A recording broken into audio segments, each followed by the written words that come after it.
Good afternoon, everyone. Thank you for joining us. We're happy to present our next speaker, Dan Pittman, with Alert Logic. Please give him a warm welcome. Thank you. So Dan Pittman, Alert Logic. I'm an architect. I work with lots of our customers, helping them get the best out of our solution, obviously, but generally in security. I'll talk a little bit about who we are at the end, but I'll get on with things now and just start talking about high level, right, setting the scene and talking about security, why it's important, right? Everyone knows security is important, but sometimes a little bit of storytelling is important. So just to kind of cover off how we're seeing things, some research that we do and other companies do. Cost of breach is always high, you know, that's often hard to gauge, but we are seeing it on the rise. What's really sad for me is that the time to identify a breach. A big part of what Alert Logic does is, you know, identifying breaches, finding attacks in people's infrastructure, their systems, their workloads on AWS. And that time to detection going up is, you know, a sad thing. And I think part of the reason is just that focus on security isn't necessarily always baked in from the front. So I'm going to talk today about kind of foundations on containers of baking in that security from the start. This stat on the right, the 51%, a malicious breach we define as something that is an attack from the outside, okay? So a lot of people will assume that breaches are things that are targeted, someone's going to look for you and attack you specifically, but that's not what we see in the landscape and in our customer base. Attacks are generally things that are scripted, so attackers will script their attack across the internet looking for vulnerabilities, and they're able to get in from that point. So the targeted attack concept is definitely on the rise, and I kind of liken it to in the UK, we call it Where's Wally. I think here you call it Where's Waldo. It's not really like Where's Waldo. It's like a Where's Waldo convention, and everyone looks like Waldo to an attacker. So like we're saying, a focus on security is really vital, and I'm going to cover some of the ways that the AWS tools and the sort of subsystems within them can help you with your containers. So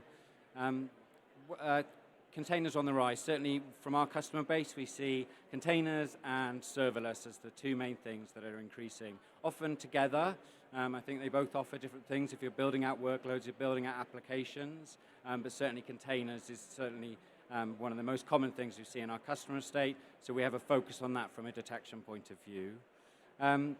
Shodan, which is the stat on the right, if you don't know what Shodan is, if we think about the search engines like Google indexing all the websites, Shodan indexes everything else. So, you know, it'll look for anything, any open port, take the banner, you know, the thing that you send back when you connect to a server and you ask it what it is, it'll take that banner and index it. So you can find everything on there from people's webcams to container ecosystem, container hosts. And that's important because the hosts themselves, you know, if you're building your own, you're using your own and generating it yourself, are a threat vector in of themselves. So if you haven't secured them appropriately, you haven't made sure that, you know, the host is secure, is protected, is maybe only got a limited amount of places or IPs that can connect to it, then that can introduce a vector. And we see that sometimes within our customer base, that we'll find rogue, let's say, containers are deployed into a container host, and they're not necessarily seen straight away, and they can be sitting there for ages, let's say mining Bitcoin or some other kind of cryptocurrency for quite some time before they're picked up on. And of course, from there, they can move laterally, which is why you know, securing your containers and making sure that the way that you look at your container ecosystem is not just one big sprawl is really, really important. And you know, we're talking about that kind of how breaches are detected and how fast they are. Most of the time, we see the compromise happen very quickly. Once upon a time, if you are into security and you look at security often, we talk about the Cyberkill chain, and this was a bunch of steps that attackers would go through one at a time in the old days, doing reconnaissance, working out if someone was vulnerable, going in and trying to attack them, and taking that one step further until they were in, and compromise could take days or weeks at a time. And that's not really happening nowadays. We're seeing compromise go from that initial reconnaissance phase with that script immediately into a breach scenario. So a lot of the time, vulnerabilities now can be exploited very quickly. We'd say they're very direct. And if we think about something like an RCE, a remote code execution, you can go from checking whether someone's vulnerable to deploying a piece of malware and getting in there in one hit, basically. And that's finishing that kill chain off in one go, which is why that compromise happens very quickly and why monitoring and breach detection is so important these days to protect your business. So let's get into the foundations, the security foundations. So a lot of these are common across the AWS ecosystem. You know, we're using the same things we've always been using to secure the AWS systems. We'll go over some kind of high-level stuff at first. So for a start, segregate your containers. Try and come up with a way of understanding which ones need to talk to each other, but also obviously what they need to talk to within AWS itself. So you can use the different AWS tools to make sure that they're protected. A lot of the time when we're looking at modern compute architectures, people talk about how we're going back to kind of mainframe days, but in the mainframe days, everything was a big homogeneous sort of mess of things and applications running on these mainframes, but security was a very different beast. So we need to make sure we can segregate those, understand which one's talking to each other, and limiting those resources, making sure you can configure your container host, your container ecosystem to make sure that you can tightly control what that container can do, how much resources it can use is important. And if you consider my example of the container, the deployment system being compromised, having an eye on what resources are being used can obviously help you there. And naturally, an obvious one, we've been talking about this since the days of virtualization, really, making sure you strip everything out that you're not using from your containers and making sure that they're as tightly controlled as possible from that point of view really does help. It'll help mitigate the threat vectors that are on there, because if there's something they're not using on there, you don't need it. Obviously, that helps from a compute resource usage point of view, but they'll provide vectors. And quite often when we're scanning customers' estates, we'll see things that are just running, little server applications running in their containers they're not using, sat there on port 8080, just consuming resources, but providing a vector to attackers as well. Mapping out your container traffic is important. A lot of the time when we're deploying containers and deploying serverless and things like that, we're just, okay, we can just chuck these on, let them run, we know what they're talking to, but understanding what containers are receiving traffic from the outside and which ones are talking on the inside is really important, so you can understand and alert yourselves to when something is abnormal. This is what we'll see. If a container gets breached or a new container arrives, knowing that this set of containers is receiving the inbound connections to my web application and these others are obviously doing some internal workload stuff is really important and really useful and quite a simple way to trigger an investigation into a potential threat. And monitoring your traffic. I mean, this is core to what Alert Logic do. So you want to make sure you can monitor that traffic. Seeing what the traffic is actually saying is really important for us. Knowing that container A is talking to container B or user A is talking to container A is really useful, but I liken it to the intelligence community, right? You want to know what they're saying to each other. It's great for them to know that someone's talking to someone else, but what they're saying is the really important thing and helps them to prioritize. So some practical little bits we can talk to. So obviously we want to use identity and access management to control this, and that's that little ecosystem we want to create, right? You want to make sure that you don't just carte blanche give your containers the ability to do all sorts of things within AWS itself. This presents a risk. So make sure that if you are providing credentials or you're providing access from a container out into the AWS systems, the APIs, etc., that you've got that tightly controlled and you can pin that down. Use that SecDevOps model, think about security first. Do I really need to open that up? In the old days, we talk about, well, I'm just going to open the firewall up, but nowadays we need to apply those same principles across our ecosystem. And you can use IAM in other ways, so you can use that for within tasks. So IAM roles for Amazon ECS tasks, you can specify an IAM role that can be used by the containers in a task. It's really useful. Applications have to sign their API requests, making sure that obviously this feature can provide a strategy for managing those credentials across your hosts.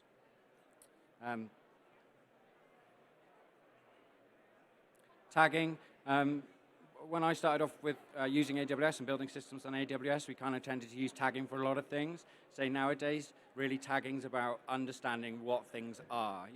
We would always advocate using that to understand the compliance requirements, say, of a particular system, be it a container or something else, knowing that that's within my certain compliance framework and I need to treat that a little differently. You can use that in other ways, and within Amazon ECS, you can use that again within tasks and service definitions.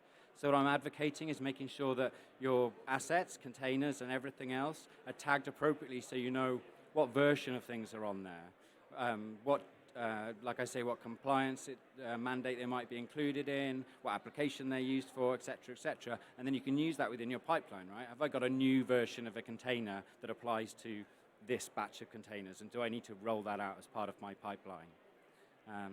There's lots of useful, this is one I just stole from the AWS site, obviously, but lots of useful examples where you can use tagging to drive a much more automated and more secure pipeline because you're more aware of what everything is, right? logging and auditing is a really natural thing we do, right? No? No. Of course, we gather logs, right? And we store them and we drop them somewhere, but not everyone's using them to understand what's going on. CloudTrail's really useful. We use that day in, day out to detect changes and changes within our customers' infrastructure. All the Amazon services, nearly all the Amazon services are going to log their actions into CloudTrail. So you've got to store that, obviously, but you need to be able to analyze it. So you need a way of understanding, for example, are we in a release cycle? Is something happening that we expect these changes to be happening, or is this abnormal for us? And that's how we look at it, and that's how our analysts look at it. Is this customer told me that they're in a release cycle, that they're doing some work that might necessitate these changes, or is this something that's unusual? Of course, you want to store those. From an audit point of view, we always use the APIs as well. So we'll use the APIs to gather inventory data, produce nice topology maps, get an understanding of our customers' estates, make sure that we know if something new's arrived, something has changed that we want to pay attention to.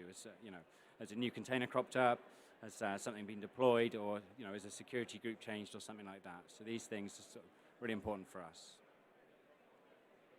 And that's the point, right? You need to put it to work. There's no point just gathering logs and storing them in S3 or leaving them in CloudWatch. Put it to work.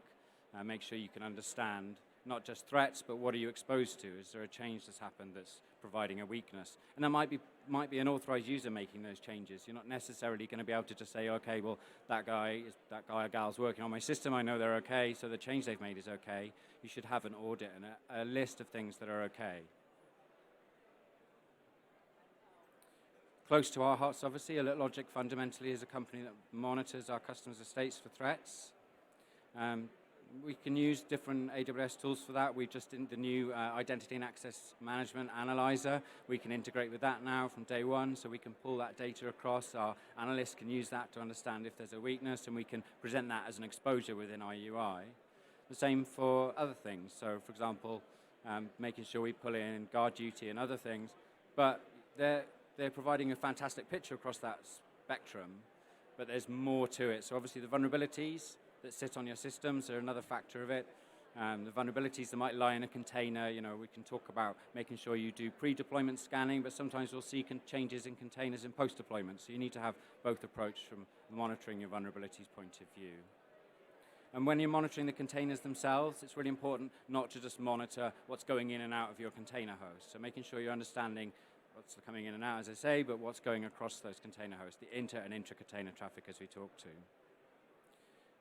And we advocate it because we have a native container IDS solution. You can pull it down out of our repo, but I think that's important generally for security. If you're sticking something that's perhaps not native, that doesn't understand the ecosystem in front of it or to the side of it, then it's not necessarily going to deliver the most value and detect the threats appropriately. So making sure that if you have got a solution, you try and make it integrated as possible, as native as possible. It's really important.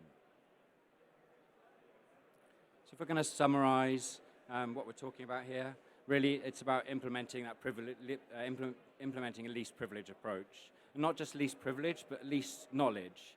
If you think about as we move to more microservices architecture, and we've got all these different distributed little applications that are talking to each other and these tiny little modules, if you bake in the knowledge of each other into them, then if something gets compromised, if someone's able to get some of your code out of GitHub or look at a system and get into it and understand it, then they're going to be able to start mapping out your application, and that's really important. So think about least privilege and least knowledge, and that's why using IAM's useful, right? You don't necessarily want your containers to have permissions directly. Use IAM so you can monitor that at the AWS level.